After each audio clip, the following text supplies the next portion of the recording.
আসসালামু আলাইকুম ওয়া রাহমাতুল্লাহি ওয়া বারাকাতুহু। বন্ধুরা, আজ আমরা আপনাদের শোনাবো নবী করিম সাল্লাল্লাহু আলাইহি ওয়াসাল্লাম এর প্রিয় দৌহিত্রদ্বয়ের অসুস্থতা এবং সেই উপলক্ষে হযরত আলী রাদিয়াল্লাহু তাআলা আনহু ও মা ফাতেমা রাদিয়াল্লাহু তাআলা আনহা এর আত্মত্যাগের এক অসাধারণ কাহিনী। একদা স্নেহের পুত্রদ্বয় হাসান ও হুসাইন রাদিয়াল্লাহু তাআলা আনহু অসুস্থ হয়ে পড়লে হযরত আলী ও ফাতিমা রাদিয়াল্লাহু তাআলা আনহা এর অন্তর দুশ্চিন্তায় ভরে ওঠে। তারা আল্লাহর কাছে আবেগঘন মানত করলেন যে সন্তানেরা সুস্থ হয়ে উঠলে শুকরিয়া স্বরূপ টানা ৩ দিন রোজা রাখবেন। আল্লাহ তাদের দোয়া কবুল করলেন। সন্তানেরা আরোগ্য লাভ করল। কিন্তু ভাগ্যের কি পরিহাস! ঘরে আনন্দ ফিরে এলেও চুলোয় আগুন জ্বালানোর মতো কোনো শস্যকণাও ছিল না। তবু তারা আল্লাহর উপর ভরসা করে শুধু পানি দিয়ে সেহরি করে রোজা শুরু করলেন।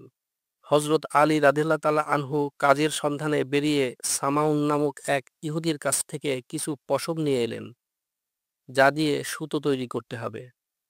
হযরত ফাতিমা রাদিয়াল্লাহু তাআলা আনহা সারাদিন ধরে সেই পশম দিয়ে সুতো কাটলেন এবং পারিশ্রমিক হিসেবে ৩ সা যবের ১ সা পেলেন।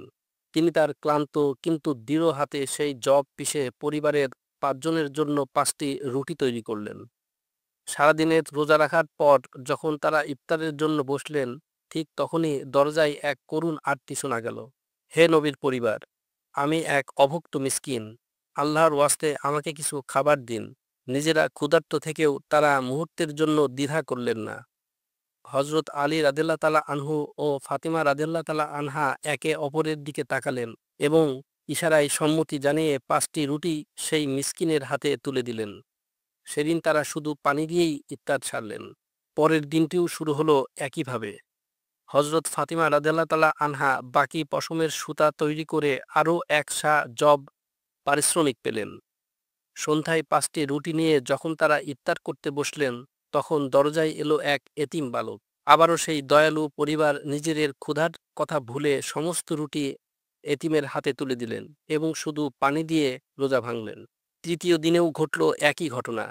পারিশ্রমিকের শেষ ১ সা যব দিয়ে তৈরি ৫টি রুটি নিয়ে যখন তারা বসেছেন, তখন এক যুদ্ধবন্দী এসে খাবারের জন্য আবেদন করল। টানা ৩ দিন ৩ রাত অভুক্ত থেকেও আল্লাহর সন্তুষ্টির জন্য তারা তাদের মুখের খাবার সেই বন্দীকে দান করলেন। পানি ছাড়া তাদের পেটে আর কিছুই পড়ল না। চতুর্থ দিন সকালে হযরত আলী রাদিয়াল্লাহু তাআলা আনহু ক্ষুধার্ত ও দুর্বল পুত্রদের পায়ে হাঁটতে দেখে রাসূলুল্লাহ সাল্লাল্লাহু আলাইহি ওয়াসাল্লামের কাছে নিয়ে গেলেন। তাদের এই অবস্থা দেখে রহমাতুল লিল আলামিনের চোখ অশ্রুসিক্ত হয়ে উঠল।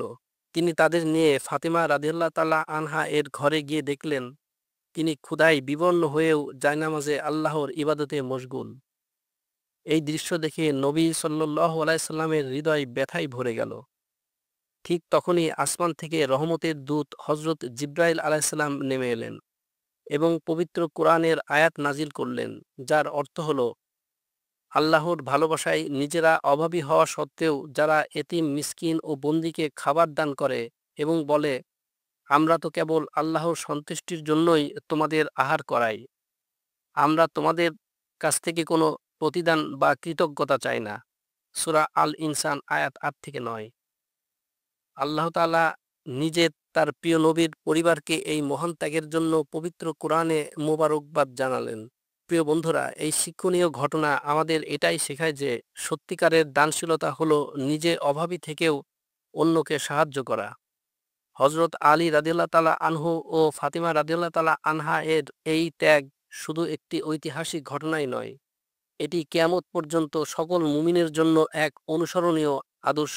তাদের দান এতটাই মহান ছিল যে স্বয়ং আল্লাহ রাব্বুল আলামিন পবিত্র কোরআনে তার প্রশংসা করেছেন।